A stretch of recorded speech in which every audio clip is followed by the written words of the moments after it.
timely po kasi maraming may trangkaso ngayon, maraming may lagnat, maraming kumakalat ngayon sa matanda o sa bata. Kaya sa video na to, kukumpletuhin natin. Okay? Ang mga tips, ano yung mga bawal gawin sa unang senyales ng trangkaso or lagnat. Ano yung mga bawal gawin, ano yung mga dapat gawin, kukumpletuhin natin hanggang gamutan, kung anong kailangan ninyo, at ano yung mga early signs. Early signs, uy, magkakatrangkaso pala. At mamaya, ituturo ko rin, very important ha, meron din ako ituturo ng 3 bad signs na kailangan dalin agad sa ospital o sa doktor ang pasyenteng may lagnat or trangkaso. Okay, kompletuhin natin. So, yan, maraming may lagnat, may flu ngayon. Ang first gagawin natin, alamin natin, trangkaso ba to or sipon lang? Yan ang first dapat alam natin. Kasi kung sipon lang to, hindi naman malala ang sipon, wala namang complication ng sipon, di ba? Pero pag flu, maraming klaseng flu, merong komplikasyon ng flu. Pag sipon, usually ang sipon, dito lang, runny nose lang, nagbabahing lang, tapos konting sakit ng ulo, konting init-init, pero halos wala talagang lagnat ang sipon. Gagaling din in 2 days, 3 days ang sipon. Pero pag trangkaso na or flu, iba na to. Pwedeng high fever na to, 2 days, 3 days, minsan umaabot ng 39 degrees. Pero ngayon, ituturo ko sa inyo ano yung mga unang senyales ng flu. Yung 1 day before, bago ka magkaroon ng flu, ano mararamdaman?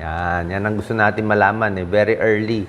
So, ang early sign is parang nangangati-ngati dito sa lalamunan. May scratchy throat or sore throat. O minsan, magtataka ka, bakit parang bahing ako ng bahing ngayon? Nakaka-4 na bahing ako. Magkakasipon ba ako? Magkakatrangkaso ba ako? Parang iba feeling ko. Parang nauubo-ubo ako konti, makati-kati. Pwede yon. Parang mas pagod. Bakit parang pagod ako ngayon? Di ba? Magtataka ka, early sign na ba to?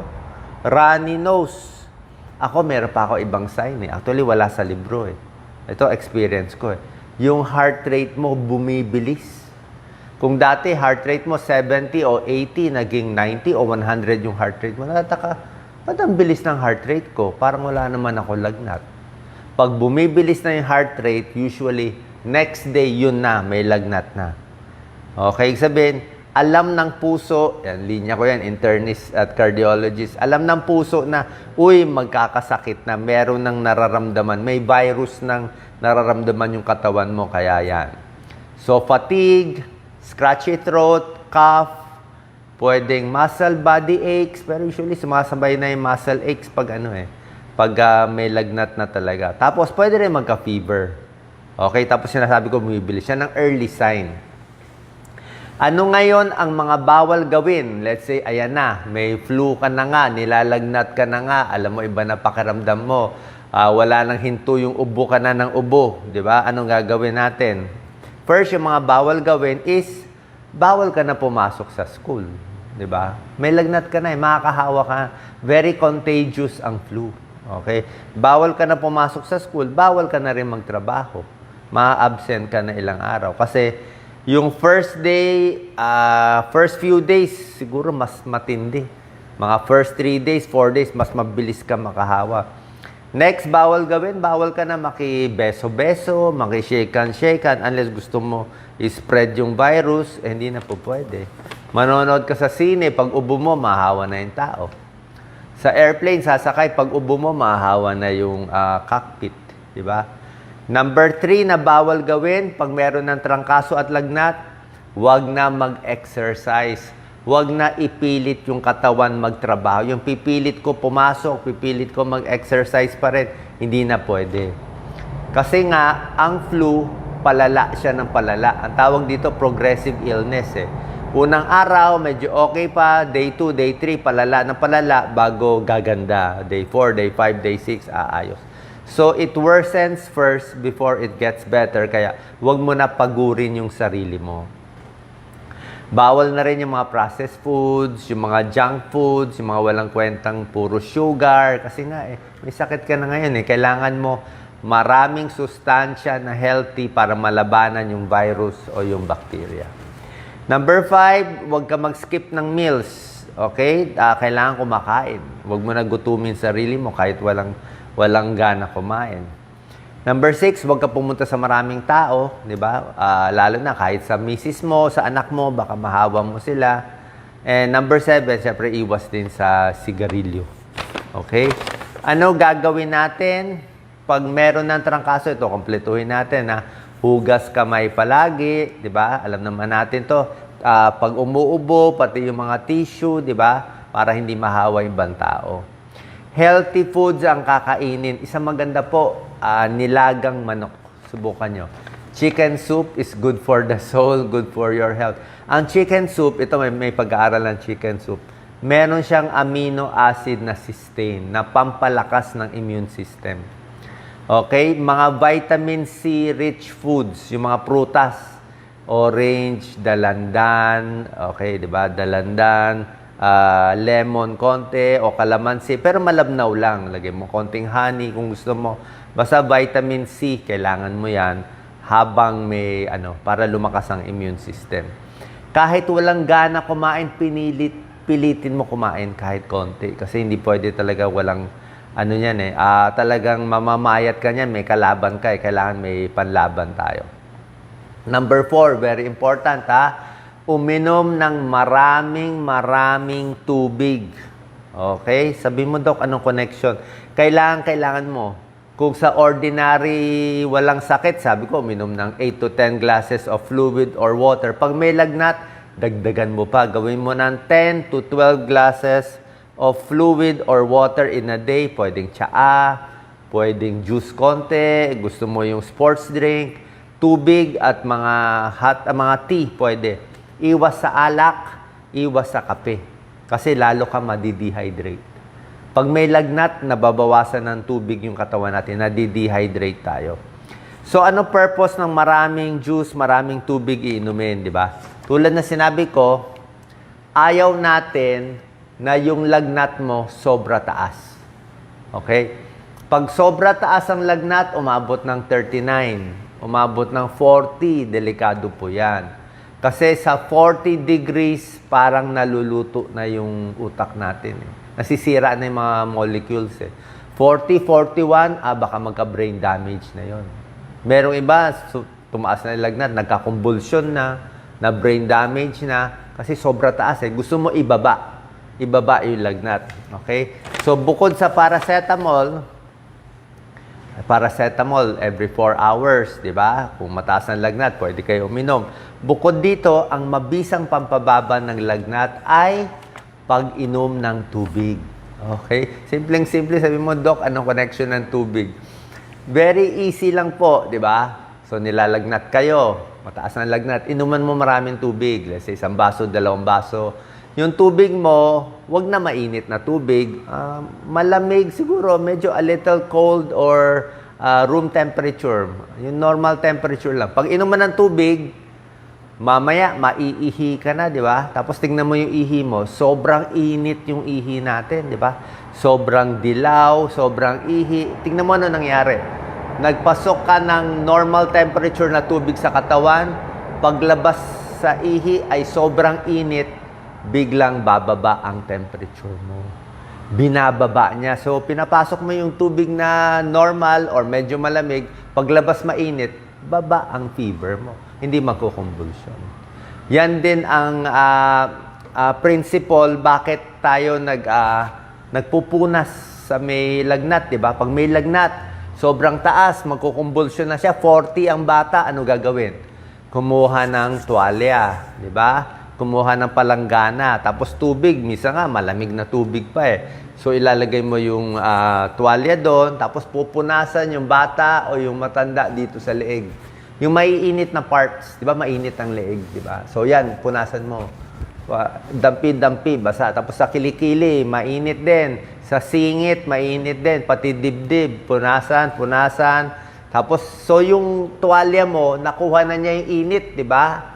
Ilagay mo doon sa malamig ulit. Tapos ilagay mo ulit. Kinukuha mo yung init, ilalagay mo doon sa palanggana. Ganon din yung pag-inom ng tubig, kinukuha mo yung init, nilalabas niya sa ihi.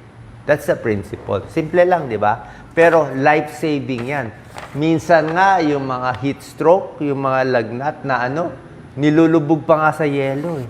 Yung tao nilulubog sa yelo, may ganun pa yun eh. So, yan ang point natin. Parang kotse. Kotse nag-overheat, anong ginagawa nyo? Binubusan mo ng tubig, di ba? Yung radiator, lagay ka na lagay ng tubig. Simple lang yun. Pag mainit, kailangan malamig. Yan ang principle. Kaya kailangan mo 10 to 12 glasses of water. Libre ang tubig. Paano kayo gagaling? Di kayo uminom ng tubig. Diba? Tapos vitamin C, kasi nga antioxidant, pampalakas ng immune system. Isa pa, pahinga. Anong klaseng pahinga ang kailangan?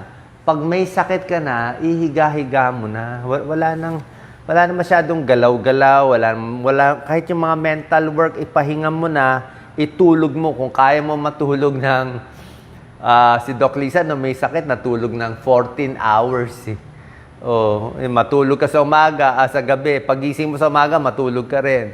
Gising ka lang magtanghalian, tapos matulog ka ulit. Kain ka lang hapunan, matulog ka. Kasi tulog ang pinakamagaling na pampalakas. Kasi may gera sa katawan mo eh. Kalaban mo yung virus, kalaban mo yung bakterya, kailangan manalo tayo para mabuhay. Hindi tayo pwede magpatalo dito sa trangkaso. Next, kailangan uminom ng antibiotics. Ito ang issue. Siyempre, pag antibiotics, kailangan makita ng doktor, siya magre-reseta, pero minsan, alam ko, maraming ayaw magpa-check up sa doktor, mahal, o hindi lang sila makakonsulta. So, anyway, explain ko na sa inyo, ano yung mga sitwasyon na nagre-reseta kaming mga internist ng antibiotics sa lagnat. Okay? Pagduda natin, bacteria. Okay? Anong mga bacteria? May tonsils. Malaki ang tonsils. Tonsillitis, namumula, may nana. Bacteria na yon. Yung plema, madilaw. Madilaw. Talaga, yellow-green. Malamang bacteria. Okay? Tapos, meron pang ubo-ubo. May halak talaga sa baga. Parang pulmonya na. Pwedeng bacteria. Minsan yung iba, parang typhoid fever, ay bacteria din. Anong mga antibiotics minibigay? Dati, mga lumang panahon, pwede na yung mga amoxicillin. Pero ngayon, minsan kailangan mas malakas yung mga co-amoxiclav ang binibigay namin. Pero depende sa doktor nyo. At yung antibiotics usually 7 days minimum. Minimum 7 days para mapatay yung bacteria. Pero lahat to, depende do sa doktor mo. Pahinga. Kwarto, dapat malamig. Malamig yung room mo. Okay? Pwede ba maligo o hindi? Yan ang issue. Pagdating sa ligo, para sa akin, kung mataas ang lagnat, siguro punas-punas na lang muna. Kasi nga, mahina katawan mo eh. Kung magaling-galing ka na, pwede ka na maligo. Positive attitude, dasal lang, wag masyadong nervyusin, dapat gagaling din yan. Okay? Ngayon, ito po, magandang part. Ano yung 3 bad signs na kailangan mo na agad-agad pumunta sa ospital o sa doktor? Okay? Kahit walang pera, kailangan dadali mo na sa health center, susugod mo na. Ano tong 3 bad signs na kailangan alam nyo? 3 situation. Ito.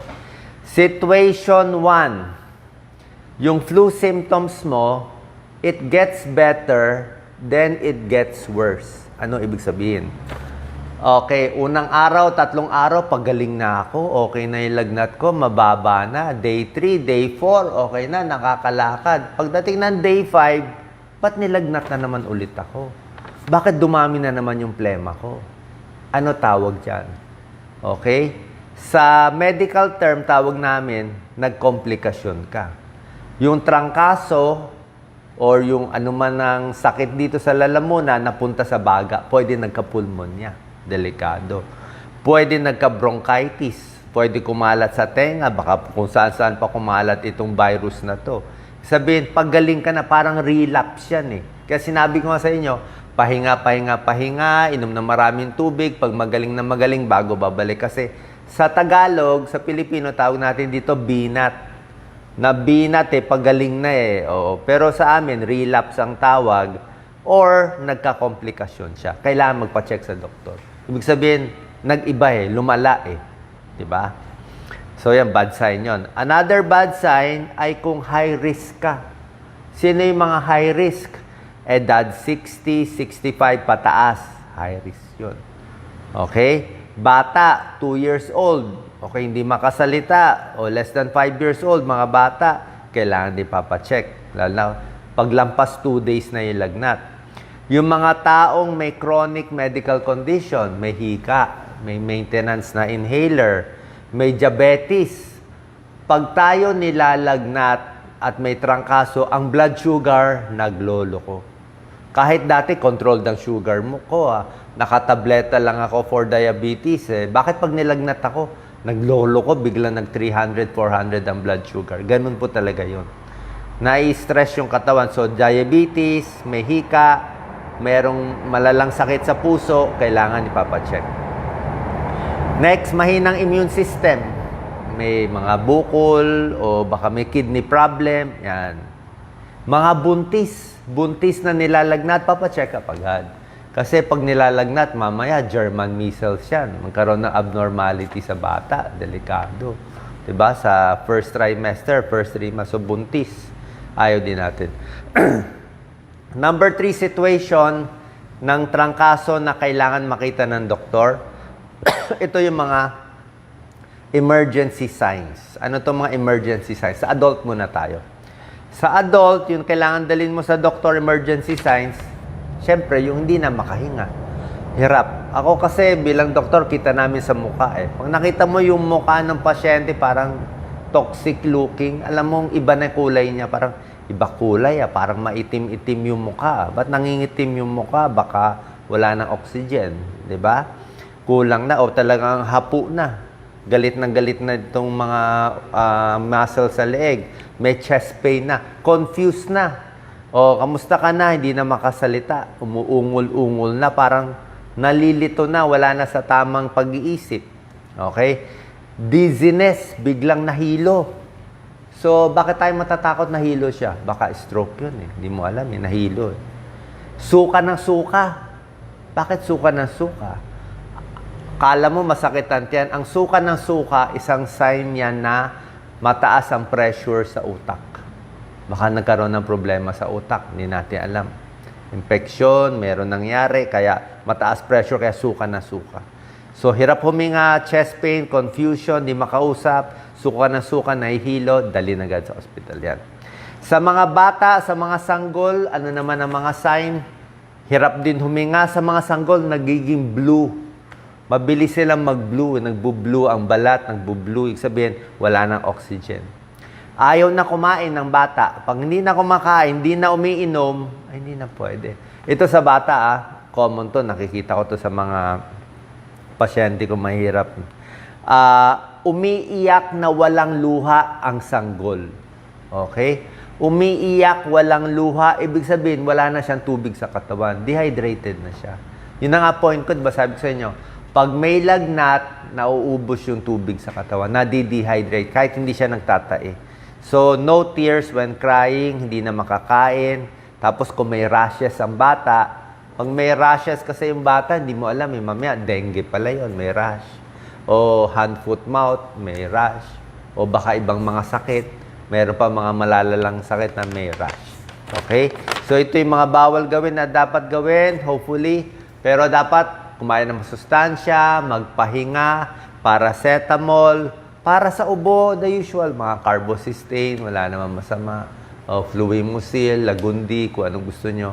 Pero basically, itong home remedy, pag inom ng maraming juice, pahinga, tapos lakad-lakad lang, tapos basa-basa lang, makinig lang ng music.